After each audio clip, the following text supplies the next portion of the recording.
Hi, everyone. Landry Ethredge here with Ethredge Counseling Group, joined today by Dr. Etta Gantt. We're talking all about communication styles, specifically the receiving style or the receiving zone. Etta, thanks so much for being here and talking with us. Why is it even important to improve your communication skills? Is it really that big of a deal? I would say yes, mostly because it makes a massive difference in your relationships, the quality of your relationships, your authenticity, like how you're showing people who you are, and just how you work together to achieve goals. So if you want to achieve your goals, if you want to have good relationships, you should probably take a look at your communication style, is what I'm hearing. You said it. So we're talking about the receiving zone today. Um, my first question is, what's the difference between active and passive listening? Great question, and it's very critical point. So the receiving zone is like the listening zone that someone is maybe leading or providing more information, or they're talking more in the conversation, but you're absorbing it, or you're on the other side of it. And passive listening is the ineffective side of that. It's like you might seem like maybe you're listening because you're not saying anything at all, but really you might be thinking about something else, or you're just waiting for it to be over, or you're just kind of like nodding along, not really paying attention, just keeping your mouth shut, um, to let the person just be done. Maybe you're afraid to speak up or step in or share your thoughts and ideas. I think that's really common. Just not having maybe like the confidence to like fully connect or share. And it's also just like kind of a form of appeasing. This might be why you and your partner keep having fights. They think that you're listening, but really you're just like shutting your mouth, waiting for them to be done so you can move on. But the change doesn't really happen. That's really common too. Um, but that's all what passive listening looks like. Active listening is way more connected, engaged. You are listening, and your responses are reflecting back that listening.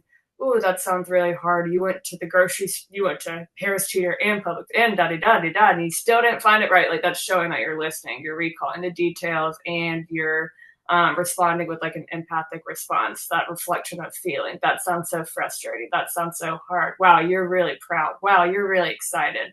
Things like that. That demonstrates a high level of connection and active listening, which helps someone to feel heard. It helps someone to feel close to you. It helps someone to understand themselves better and to move on.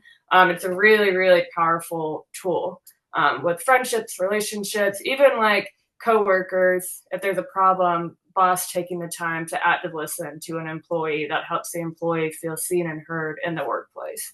Hmm. I have to say, having worked with a lot of couples, I, who come in for these Mhm. really big things, whether it's infidelity or, talking about divorce or whatever, a lot of the times, if you track it back, it started with things like this of just if being passive and not active or not having a good communication, the quality of the communication. And over time, that leads to a huge disconnect. So, it really is, I think, powerful to know the difference between passive and active and learn the skills to be that active listener. The Mhm. repercussions can be really big. One of my Mhm. favorite metaphors that you used in the blog talking about receiving zone was treating the speaker like a teacher and yourself Mhm. like a student. Can you expand on that, like mindset shift, and how that changes communication?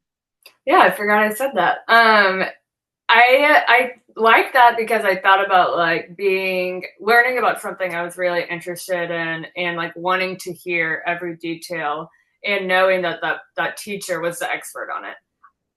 Same way in your friendships, relationships, you are not the expert in someone else's life. So hearing their perspective and their point of view is solely theirs. And to be a great active listener, you're engaged in that, like you're learning something totally new. Even if it's something you're familiar with, this is someone else's point of view, perspective. Even if you're working on the same problem at work, just hearing someone else's point of view might just open your mind up a little bit to a different way to see the problem. Um, Whether you change the way you see it or not, it just helps you see it like more of a full.